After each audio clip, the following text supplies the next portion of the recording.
இதயம் wishes you a very happy new year.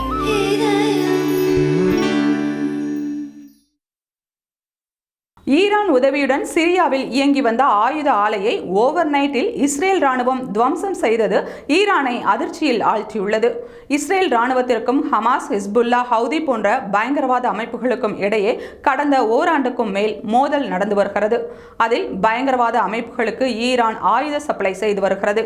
அதை Israel பல முறை கண்டித்ததுடன் ஈரான், லெபனான், சிரியா ஆகிய நாடுகளில் இருக்கும் பயங்கரவாதிகளின் ஆயுத கிடங்குகளை அதிரடி ஆபரேஷன்களை நடத்தி அழித்து வருகிறது. இந்த சூழலில் சிரியாவிற்குள் நுழைந்து நடத்திய ஆபரேஷன் குறித்த தகவல்களை இஸ்ரேல் ராணுவம் இப்போது பகிர்ந்துள்ளது. அதில் சிரியாவில் இருந்த ஈரானின் ஆயுத ஆலை மற்றும் கிடங்கை குறிவைத்து கடந்த செப்டம்பரில் ஒரு ஆபரேஷனை இஸ்ரேல் நடத்தியது.